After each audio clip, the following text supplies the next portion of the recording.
बिस्मिल्लाहिर्रहमानिर्रहीम, अस्सलाम वालेकुम। अली सलमान जी टीवी के तमाम नाज़रीन को जी स्पोर्ट्स में खुश आमदीद कहता है, जहां पीर से लेकर जुमेरात तक रोजाना रात 11:03 पर हम इस महफिल को सजाते हैं आपके लिए और बात करते हैं उस दिन खेले जाने वाले स्पोर्ट्स के हवाले से और साथ साथ उस दिन से जुड़ी खबरों के हवाले से। अब से थोड़ी देर पहले जब हम इस प्रोग्राम को तरतीब दे रहे थे तो ये ब्रेकिंग न्यूज़ आई कि ज़का अशरफ साहब को मैनेजिंग कमेटी का हेड मुकर्रर कर दिया गया, उनको चेयरमैन मुकर्रर कर दिया गया। इसके साथ साथ 10 रुकनी मैनेजमेंट कमेटी भी जो है वो अनाउंस कर दी गई है। आज के शो में हम बात करेंगे पाकिस्तान क्रिकेट बोर्ड के बदलते मामलात के हवाले से, लेकिन सबसे पहले प्रोग्राम का फॉर्मेट आज की टॉप स्टोरीज। वफाकी हुकूमत ने पाकिस्तान क्रिकेट बोर्ड की नई क्रिकेट मैनेजमेंट कमेटी तश्कील दे दी। नई कमेटी में ज़का अशरफ को पीसीबी मैनेजमेंट का चेयरमैन मुकर्रर कर दिया गया।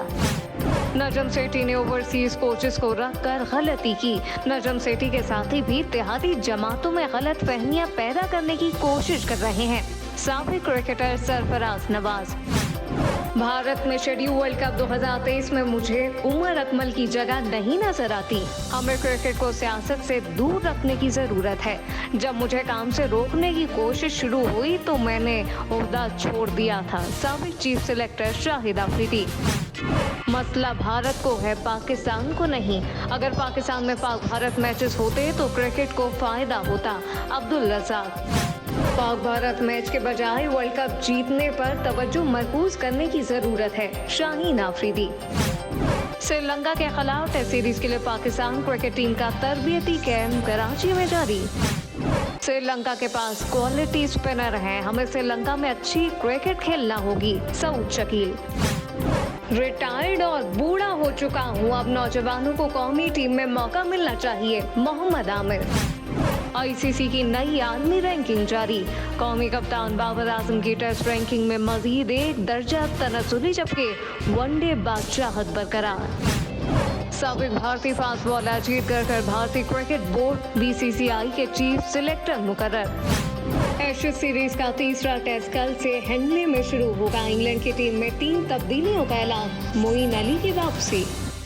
जी नाज़रीन, ये थी आज की टॉप स्टोरीज़ और टॉप स्टोरीज़ में आपने देखा कि ज़का अशरफ को जो है वो पाकिस्तान क्रिकेट बोर्ड की जो मैनेजमेंट कमेटी है, जो मैनेजिंग कमेटी है, उसका चेयरमैन मुकर्रर कर दिया गया और साथ साथ 10 रुकनी जो है उनके साथ बोर्ड का मेंबर्स का भी अनाउंसमेंट हो गया है। काफ़ी अरसे से इस हवाले से जो है मामलात अदालतों में थे कि ज़का अशरफ साहब क्या आएंगे या नहीं आएंगे, और सरफराज नवाज साहब का भी आपने देखा कि उन्होंने पीपल्स पार्टी के जो आसिफ जरदारी साहब हैं उनको एक उन्होंने ख़त भी लिखा और उसमें उन्होंने कहा कि क्रिकेट के मामलात जो हैं वो सियासत की नज़र हो रहे हैं, जिसकी वजह से मामलात ख़राब होते नज़र आ रहे हैं। हमने इस हवाले से आज के शो में बात भी करनी है और साथ साथ हम हॉकी के हवाले से भी बात करेंगे, क्योंकि जो एशियन चैम्पियंस ट्रॉफी है उसका तरबियती कैंप इन दिनों लाहौर में जारी है, लेकिन वहाँ भी कुछ मसाइल हैं। पहले बिजली काट दी गई थी, बिजली की अदम दस्तियाबी थी वहाँ पर और प्लेयर्स उसके हवाले से काफ़ी परेशान थे। और उसके बाद आज जो लाहौर में रिकॉर्ड आज बारिश हुई है, इसे 30 साल पुरानी बारिशों का रिकॉर्ड जो है वह ब्रेक कर दिया, उसने भी कैंप को किसी हद तक मुतासिर किया। लेकिन खुश आइन खबर यह है कि खिलाड़ी जो है उनका मोराल अच्छी तरह से अप हुआ है और कोचेज़ जो है काफ़ी पुरुमीद हैं कि पाकिस्तान इस चैम्पियनशिप में अच्छे खेल का मुजाहरा करेगा। तो आज के शो में बहुत कुछ होगा, लेकिन इससे पहले कि हम अपनी गुफ्तगू को मज़ीद आगे बढ़ाएं, लेंगे छोटा सा ब्रेक और ब्रेक के बाद जब वापस आएंगे तो फिर मज़ीद बात करेंगे पाकिस्तान के स्पोर्ट्स के हवाले से। मिलते हैं ब्रेक के बाद।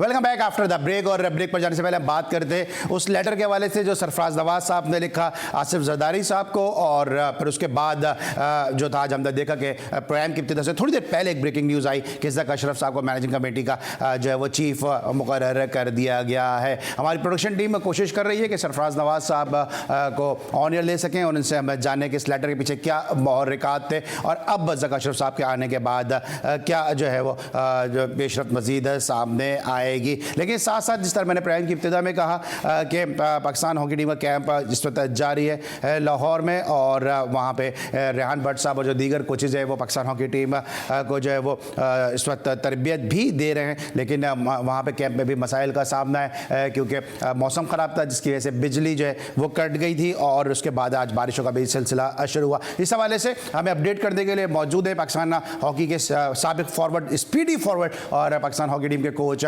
रेहान भट्ट साहब, उनको हम शो में खुशामदीद कहेंगे। अस्सलाम वालेकुम। वालेकुम अस्सलाम। क्या तैयारियां हैं कैंप की, क्या जरा से हवाले से थोड़ा सा अपडेट कीजिएगा, क्योंकि आज बारिश भी हुई है और 30 साल पुराना रिकॉर्ड भी ब्रेक हुआ, इतनी ज़बरदस्त बारिश हुई है लाहौर में। देखिए, ये तो अब एक नेचुरल है कि जो बारिशें हुई हैं, लेकिन ऑलमोस्ट हमारा एक आधा सेशन ही जो है वो कैंसिल हुआ है इसकी वजह से। अदरवाइज जो ऑस्ट्रो टर्फ है वो लकीली वो खुद भी पानी मांगती है, तो इतना कोई ट्रेनिंग हमारी इतनी मुतासिर नहीं हुई, लेकिन एक आधा सेशन जरूर हुआ, बट उससे हमें इतना कोई फर्क नहीं पड़ा, क्योंकि हम उसको शाम में उस सेशन को हम लंबा कर लेते हैं ताकि जो हमारी चीजें मिसिंग होती हैं सुबह की वो हम शाम में कवर कर लेते हैं। ठीक है, लेकिन ये इत्तलात भी सामने आई है भट्ट साहब कि बिजली भी आपकी मुनक़ता हो गई थी कैंप के दौरान, फिर आपने को अपील भी की थी कि बिजली की बहाली की जाए, इस हवाले से क्या कहेंगे? नहीं, देखिए, वो जो लाइट थी वो भी जिस दिन बारिश हुई, बहुत ज्यादा तूफान आया हवाओं की वजह से, जो है वो मेन जो उनकी सप्लाई है वो खराब हो चुकी थी। तो मैंने एक रिक्वेस्ट की थी वापदा के चेयरमैन से और वापदा के हाई ऑफिशियल से कि यहाँ पे पाकिस्तान का कैंप लगा हुआ है, इसको जो है वो प्रायोरिटी के ऊपर ठीक किया जाए। तो मैं उनका शुक्रगुजार हूँ कि उन्होंने ये बात सुनी और with in half an hour ये काम हो गया था और उसके बाद लाइट मुसलसल आ रही। ठीक है, अच्छा, इन तमाम तो नामसाइद हालात के बावजूद जाहिर से कुछ चीज़ें आपके आउट ऑफ कंट्रोल होती हैं, मौसम आपके हाथ में नहीं है, आउट ऑफ कंट्रोल है, बिजली का मुनक़ता हो रहा भी आपके हाथ में नहीं है, लेकिन उसके बावजूद जो प्लेयर्स हैं उनका क्या मोराल है? देखिए, लड़कों का मोराल माशाल्लाह बहुत अच्छा है, क्योंकि जो last Asia cup, junior Asia cup खेल के आए हैं लड़के और अच्छा परफॉर्म करके आए हैं, तो उससे तो उनका मोराल हाई है ही है, क्योंकि हमारी जो टीम है ये ज्यादा जूनियर प्लेयर पे रिलाय कर रही है और ये जूनियर और सीनियर्स का मिक्सचर होगी ये टीम। इसमें सबसे पहले तो मैं ये बात करूंगा कि ये जो एशियन चैंपियंस ट्रॉफी के लिए हम जा रहे हैं, ये एज अ कोच हमारा टारगेट नहीं है, मेरा टारगेट नहीं है। ये मेरा टारगेट बेसिकली एशियन गेम्स है, क्योंकि पिछले 12 साल से पाकिस्तान टीम ओलंपिक के लिए क्वालिफाई नहीं कर सकी और ये जो एशियन गेम्स है ये ओलंपिक का क्वालिफायर भी है। तो मेरी पहली कोशिश और पहला टारगेट यही होगा कि हम लोग ओलंपिक्स के लिए क्वालिफाई करें और ये जो पिछले 12 साल में जो प्लेयर्स आके खेले और ओलंपियन नहीं हो सके, ये ग्लोरी वापस आए ओलंपिक्स में पाकिस्तान की पार्टिसिपेट करने।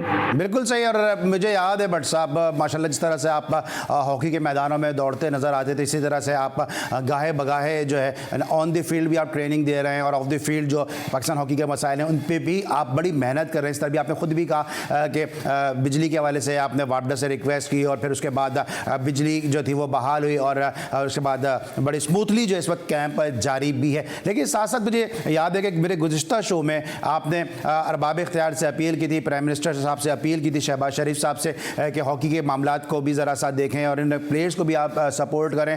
तो उसके बाद हमने देखा कि वज़ीर आज़म पाकिस्तान मियाँ शहबाज शरीफ साहब ने जो है वो सपोर्ट भी किए और साथ साथ हॉकी के खिलाड़ियों को इनामात भी दिए हैं और जी टीवी और जी स्पोर्ट्स ने आपकी आवाज़ को अरबाब इख्तियार के ऐवानों तक भी पहुंचाया। इस हवाले से क्या कहेंगे इस पूरी पेशरफ के बारे में?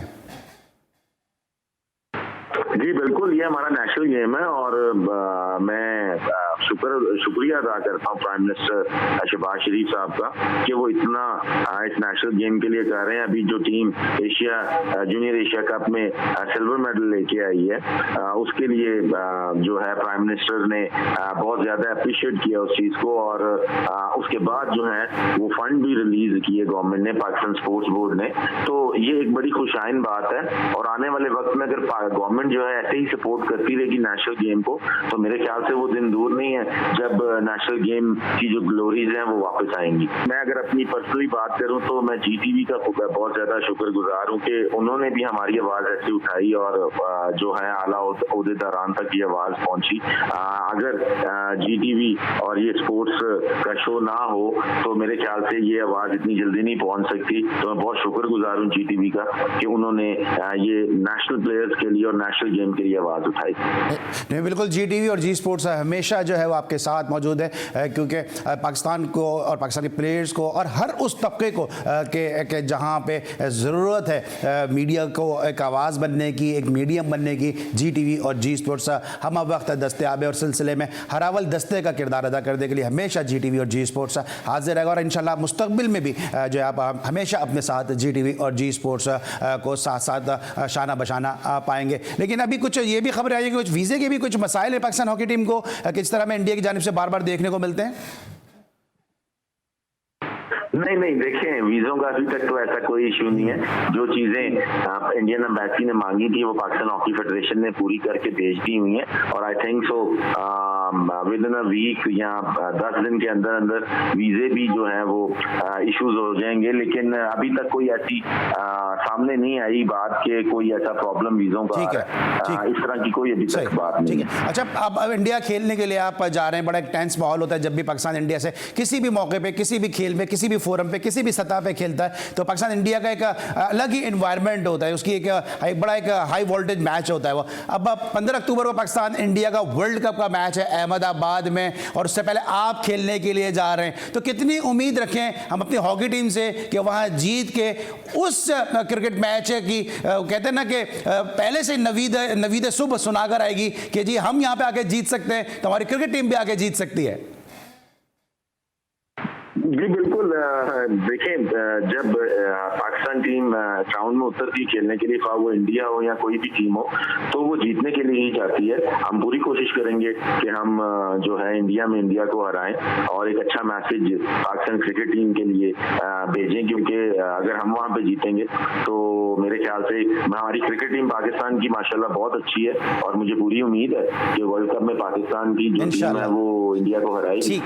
ठीक है। अच्छा भट्ट साहब, वैसे तो आपके जो आपका टैलेंट है, जो आपका स्टारडम है, उसमें आपके रिटायरमेंट के बावजूद भी कोई कमी नहीं आई है, क्योंकि जिस अंदाज के आप प्लेयर थे। लेकिन साथ साथ इंडिया के खिलाफ हमें रेहान भट्ट एक अलग ही रूप में नजर आते थे जब आप खुद खेलते थे। अब आप एज ए कोच पाकिस्तान की टीम के साथ हैं, तो हमें as a coach Rehan Bhatt India के खिलाफ क्या अपने उसी पुराने फॉर्म में नजर आएगा, उसी पुराने अंदाज में नजर आएंगे?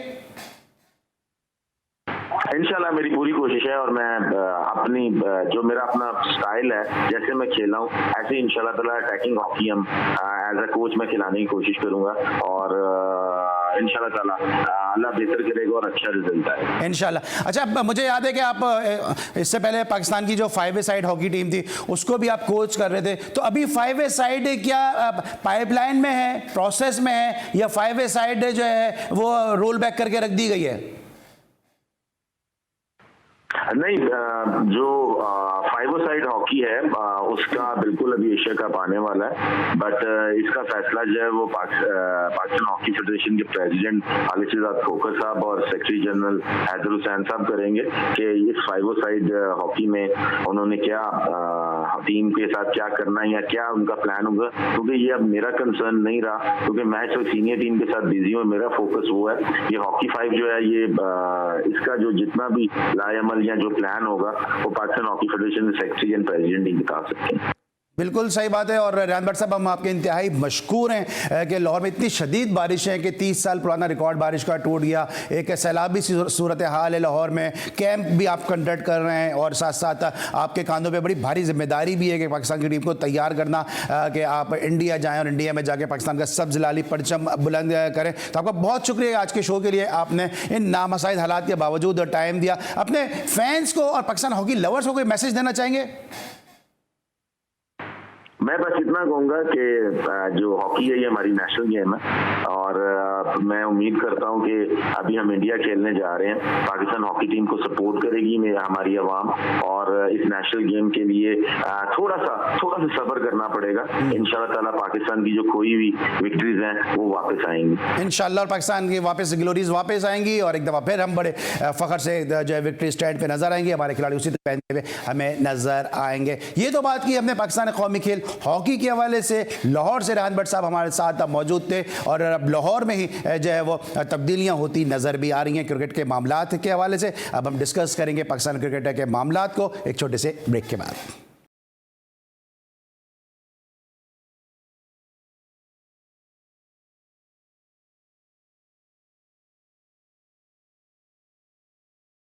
Welcome back after the break. और अब हम बात करेंगे पाकिस्तान क्रिकेट के मामलात के हवाले से। और इस वक्त मेरे साथ शो में एक ऐसी शख्सियत मौजूद हैं कि जो क्रिकेट के मामलात में बहुत ही बोल्ड बोलते हैं, ब्लंट बोलते हैं, अपने वक्त के ज़बरदस्त बैट्समैन थे और साथ साथ जो उनकी इनसाइड स्टोरीज़ हैं वो भी अब हम अक्सर देखते हैं कि वो गाहे बगाहे सही साबित होती हैं। कल जिस वक्त मैं शो कर रहा था उस वक्त उनकी मेरे प्रोड्यूसर फैज़ान मुस्तफ़ा नकी के पास कॉल आई और उन्होंने उस वक्त कहा कि मैं दावे से कहता हूँ, और आप ये बात लिख लें, कि ज़का अशरफ पाकिस्तान क्रिकेट बोर्ड में आ रहे हैं। तो यह हम पे फ़र्ज़ भी था और यह हम पे उनका कर्ज भी था कि आज हम उनको अपने शो में ऑनर लें और उनको इस बात पे अप्रिशिएट भी करें उनकी इनसाइड स्टोरीज़ के हवाले से और इनसाइड जो उनकी नज़र थी उसके हवाले से कि उन्होंने पहले से ये खबर दे दी थी। मेरे साथ इस वक्त मौजूद हैं पाकिस्तान के फॉर्मर फर्स्ट क्लास क्रिकेटर, अपने वक्त के बड़े ज़बरदस्त बैट्समैन साजिद खान साहब। अमेरिका से बज़रिए टेलीफोन कॉल शो में खुशामदीद कहेंगे। अस्सलाम वालेकुम साजिद भाई।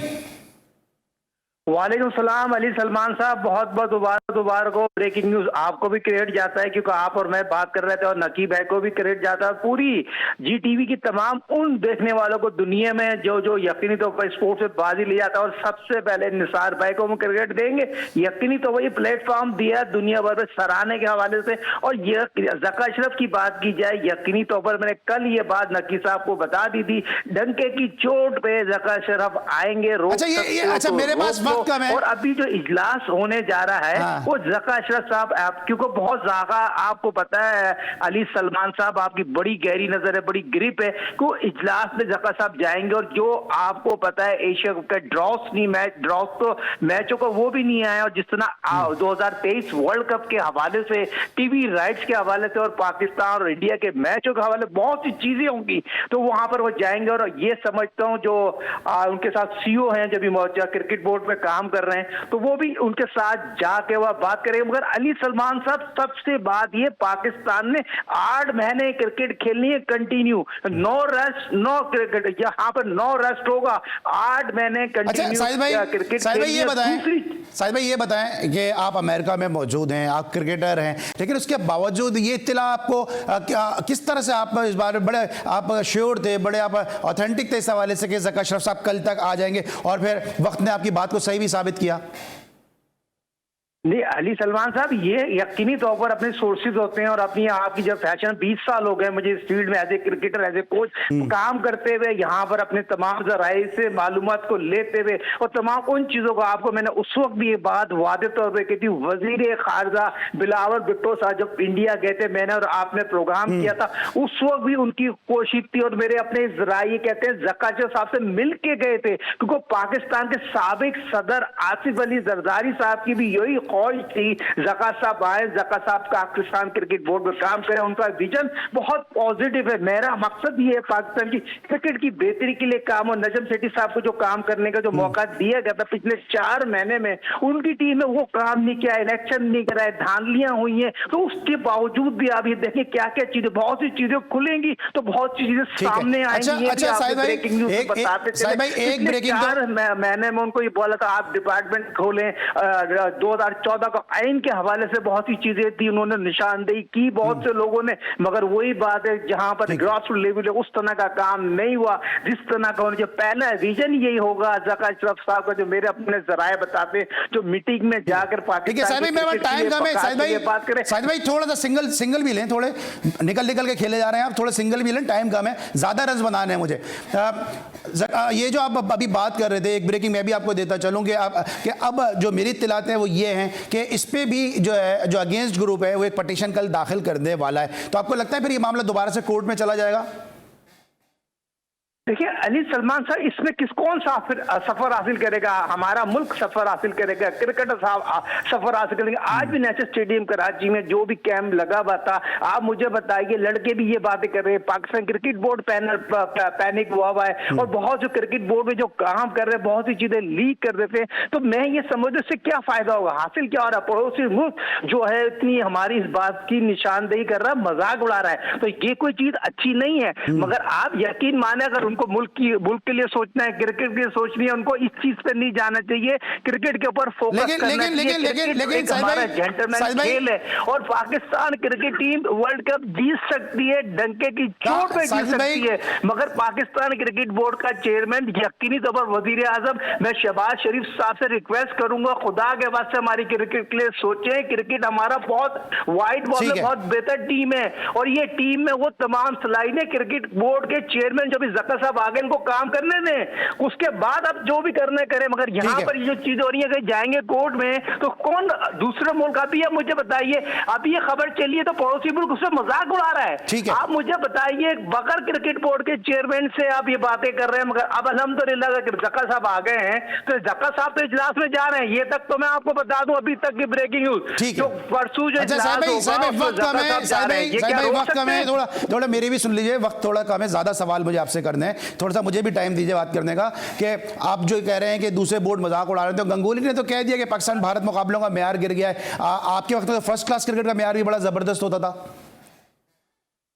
200% आप मुझे बताइए, 92 world cup, 2009 world cup, ICC champions trophy और दुनिया के वर्ल्ड क्लास के प्लेयर उस वक्त के डिपार्टमेंट की पैदावार थे। जब से साबिक वजीर आजम ने डिपार्टमेंट बंद किया, खाड़े खिलाड़ी बेरोजगार हो गए।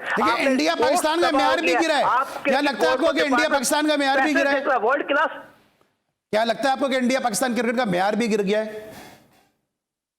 200% गिर गया। 10 साल में इंडिया ने तो कोई इवेंट नहीं जीता। हम तो 2020 का वर्ल्ड कप का फाइनल खेले और आईसीसी एशिया कप खेले और हमारे 4 खिलाड़ी वर्ल्ड रैंकिंग में आ गए। तो हमारा मियार उनसे बेहतर है, मगर उनकी जुटाना लीग, आईपीएल लीग पर वो डिपेंड करते हैं, मगर हम आईपीएल को नहीं डिपेंड करते। हमारा अपना ब्रांड पाकिस्तान सुपर लीग एक ब्रांड बन चुका, मुनाफा ब्रांड बन चुका है। मैं आईसीसी की फंड की जरूरत नहीं है, मगर आपके प्रोग्राम के तवज्जो से एक बात कहते चलूं, पाकिस्तान सुपर लीग जो अब नया होगा तो 2 नई टीमें आएंगी, उससे सारा मारी 2 नई टीमों की मार्केटिंग है ना, उसमें बहुत ज्यादा होगा। कौन सी 2 नई टीमें आएंगी, सारा पैसों का तोपों का रुख ना उनकी तरफ है। ठीक है, अच्छा साहब ये बताएं, साहब थोड़ा क्रिकेट के मामलात पर आ जाते हैं। थोड़े हमने क्रिकेट के बाहर के मामलात की बात की आपसे, ग्राउंड के बाहर की। अब शाहिद आफरीदी साहब का एक स्टेटमेंट आया, उन्होंने कहा कि उमर अकमल की पाकिस्तान की टीम में जगह नहीं बनती है। आप भी समझते हैं, क्योंकि आपने उमर अकमल को बहुत डिफेंड भी किया है और बहुत उनके लिए आपने आवाज भी उठाई है। देखिए, शाहिद को मैं ही समझता हूँ मीडिया पे आने से पहले उनको खुद चले जाना चाहिए। वसीम को, शाहिद को, शोएब अख्तर को, इस ग्रेटेस्ट प्लेयर को मुल्क के खातिर फ्रंट पे आना पड़ेगा। टीवी पे आके बयान देने एक अलग चीज है, उनकी मार्केटिंग है। अगर उनको वो जाएंगे प्राइम मिनिस्टर साहब या सदर साहब या आर्मी चीफ साहब उनको मना करेंगे, नहीं, कि मुल्क की क्रिकेट की बेहतरी के लिए जा रहे हैं वो, तो उनको कोई भी मना नहीं कर सकता। और ये वक्त है पाकिस्तान की क्रिकेट को बचाने का। और पाकिस्तान उमर अकमल के हवाले से वर्ल्ड कप जीतेगी। उमर अकमल के हवाले से उन्होंने कहा, शाहिद आफरीदी ने, कि उमर अकमल की पाकिस्तान की टीम में जगह नहीं बनती है। आप बतौर बैट्समैन इस बात को किस तरह से समझते हैं? 200% शाहिद आफरीदी को मैं सेकंड करूंगा। उमर अकमल की जगह नहीं बनती, जो पिछले कारकर्दी उस तरह की नहीं है जिस तरह की होना चाहिए। उनको अपनी फर्स्ट क्लास क्रिकेट में कारकर्दी बेहतर बनाना चाहिए। कितने खिलाड़ी हैं आप मुझे बताइए। कामरान गुलाम कहां चले गया, उसने रिकॉर्ड ब्रेक कर दिया, उसके लिए कोई आवाज नहीं उठा। ये प्लेटफॉर्म है जीटीवी, जो प्लेटफॉर्म आवाज उठाता है यंगस्टर के हवाले से। आप मुझे बताइए, अच्छा मैं फिर आपसे कहूंगा, साजिद भाई मैं आपसे फिर कहूंगा कि वक्त बड़ा महदूद है। ये आपने आवाज उठाने की बात की है, मेरा वाहिद शो होगा और शायद मैं पाकिस्तान का वाहिद ही एंकर होऊंगा जिसमें मैं कोई फखरिया बात नहीं कर रहा हूं। लेकिन बहरहाल बात है तो बात है कि अभी जो पाकिस्तान की एमर्जिंग टीम जा रही है, ये उसमें मसरूर का बतौर कोच जाना और हनीफ मलिक का बतौर बैटिंग कंसल्टेंट और फील्डिंग कोच जाना, ये आप किस तरह से देख रहे हैं? क्योंकि नौजवान प्लेयर हैं आपके, इसमें कुछ इंटरनेशनल भी खेल चुके हैं, उनको हनीफ मलिक बैटिंग सिखाएंगे? देखें, बहुत खुशाइन बात है। मसरूर एक क्वालिफाइड कोच है, उसने बहुत अच्छा मसरूर पे मेरा सवाल नहीं है, मेरा सवाल मसरूर पे नहीं है, मेरा सवाल हनीफ मलिक पर है। हनीफ मलिक यकीनी तौर पर बैटिंग कंसल्टेंट ज्यादती है हनीफ मलिक को, कि वो यकीनी तौर पर आपको पता है जुनैद जिया ने उनको प्रमोट किया है, नदीम खान उनको लेके आए थे यूबीएल में। तो बात वो करें जो हक और सच की। देखिए, मसरूर तो एक ब्रांड है, उससे बड़ा काम किया है, नौजवान खिलाड़ियों पे काम किया, उसका सही है। हनीफ मलिक फील्डिंग कोच, मुझे बताइए पाकिस्तान का सेंटर इतना गिर गया है। आप फील्डिंग कोच जो कर रहे हैं वो पाकिस्तान की मेन टीम में फील्डिंग कोच क्या सिखाएंगे? आप मुझे बताइए, शोएब मोहम्मद जब फील्डिंग कोच थे तो पाकिस्तान के मेन खिलाड़ी उनको बोलते थे, शोएब भाई हमने फुटबॉल खेल लिए, 2 सीधे सीधे कैच करा दे, बस हमने नहीं करना। तो ये जब इन लड़कों को फील्डिंग कैच करा सकता है, बाबर को, इमाम मलिक को, क्या अपना नसीम शाह को, एमर्जिंग के साथ जा रहे हैं ना जो मौजूदा फील्डिंग कोच है पाकिस्तान की। और शाइन की टीम में ठीक है, मैं मसरूर को क्रेडिट दूंगा, उसकी ग्राउंड सेल में बड़ा काम है। तो यहाँ पर बासित अली जैसा ग्रेट बैट्समैन को भेजना चाहिए था, जिसकी बड़ी अच्छी आई है, उससे बड़े खिलाड़ी प्रमोट किए हैं। तो यार नाइंसाफी ना करे, मुल्क के लिए साहिब भाई सवाल मेरा मैं ना हनीफ मलिक के खिलाफ हूं, ना मैं मसरूर के फेवर में हूं, ना मैं किसी के खिलाफ हूं, ना किसी के फेवर में हूं, लेकिन सवाल एक बनता है कि अगर ये हनीफ मलिक या मसरूर इतने अच्छे थे तो फिर किसी रीजन के हेड कोच होना चाहिए था इनको। रीजन में तो ये हेड कोच है नहीं, आपने इनको एमर्जिंग के साथ आपने मेन कोच बना के आप भेज रहे हैं। तो फिर जो कोच जीते हुए हैं, गुलाम अली हैं या और जो एजाज जूनियर हैं या और जो कोचेज हैं जो रीजन में परफॉर्मेंस देते हुए हैं, या फिर अभी एजाज सीमा जिम्बाब्वे गए थे, एजाज सीमा जब जिम्बाब्वे गए तो उस वक्त कहा गया कि जी सीखने के लिए गई ये टीम और इसका रिजल्ट मैटर नहीं करेगा। अगर सीखने के लिए गई है तो फिर एजाज सीमा को हटाया क्यों? और अगर हार कर आई है तो उसमें कोई जो इंक्वायरी हुई है उसकी कोई रिपोर्ट क्यों नहीं आई? तो क्रिकेट के मामला जा किस तरफ रही है? देखें, गुलाम अली तो पाकिस्तान क्रिकेट टीम का बैटिंग कंसल्टेंट होना चाहिए। आप मुझे बताइए बैटिंग कंसल्टेंट कौन गया था शारजाह? आप मुझे बताइए, ऐसे बंदे को बैटिंग कंसल्टेंट बना के बैठ दिया, हेड कोच बना के भेज दिया, जिसके इख्तलाफात इतने ज्यादा लड़कों में मशहूर हैं। अगर आपको अब्दुल रहमान की बात की जाए, उनकी रिपोर्ट इतनी अच्छी नहीं है। गुलाम अली क्वालिटी क्रिकेटर है, क्वालिटी कोच, जो सिंध के खिलाड़ी के साथ जो काम किया ना, उसको पाकिस्तान की मेन टीम का कोच होना चाहिए। आप एजाज चीमा की बात कर रहे हैं, खानदानी कोच, बेहतरीन क्वालिफाइड कोच, उसकी कारकर्दगी एक मिसाली बन के सामने आई है। मगर वही बात है, एक बंदे के पास 4 पोस्ट हो, 72 साल का हो और आपके भाई पाकिस्तान क्रिकेट टीम में हो और दूसरे लोग ना है, तो हारून रशीद का कसूर ये हो 72 साल का है और एम्पायर लगाना है हारून रशीद। क्या करे 72वीं सालगिरह से पहले क्या करे? चौथी मंजिल से कूद जाए? नहीं, एक सेकंड ये गलत है। साजिद भाई शरफ आएंगे तो ये तमाम चीजें खत्म हो जाएंगी। आप माने मेरी बात। साजिद भाई मेरी बात सुन ले। साजिद भाई आपकी मैं सारी बातों से मुत्तफिक हूं, लेकिन अल्लाह ताला हारून भाई को जिंदगी दे। 72 साल के अल्लाह करे वो 172 साल के हों, इस पे तो सवाल नहीं उठाए ना आपके वो 72 साल के हैं, ये उनका कसूर है। इसमें उनका क्या कसूर है कि वो 72 साल के हैं? देखिए बात सुने, 72 साल क्या, मुझे बताइए क्रिकेट बोर्ड में आप एक बात करते हैं यंग ब्लड को लेके आए, आई ऑफ द फ्रंट जो सिलेक्टिंग की होती है, आई होती है ना, आप मुझे बताइए वो क्या टीम सिलेक्ट करेंगे? ये टीम सिलेक्ट करेंगे, ये टीम जाएगी। तो आप मुझे एक पोस्ट रख लेना अपने पास, 4 पोस्ट मौजूद हैं। आप मुझे बताइए हेड कोच वो हैं, चीफ सिलेक्टर वो हैं, अभी मौजूदा जो लड़के सिलेक्ट किए गए हैं वो सही सिलेक्ट किए गए? आप मुझे अपनी ईमानदारी से बताएं, जिस कुर्सी पर आप बैठे हैं, जिस होस्ट आप हैं, हसन डिजर्व करता है? सही सही, बहुत सारे ऐसे प्लेयर हैं। तो अगर डिजर्व करता है तो मैं बात करना छोड़ दूंगा। नहीं बिल्कुल सही है। आप मुझे बताओ हसन जो है डिजर्व करता है? ठीक है साहब भाई, लेकिन बताइए, आपके प्रोग्राम में मैंने बात की थी शाहिनशाह आफरीदी आएगा, डंके की बिल्कुल आपने आएगा, खेलेगा, रोक सकते हो तो रोक लो, वो टेस्ट मैच भी खेलेगा, नसीम भी खेलेगा, ये क्वालिटी बॉलर है।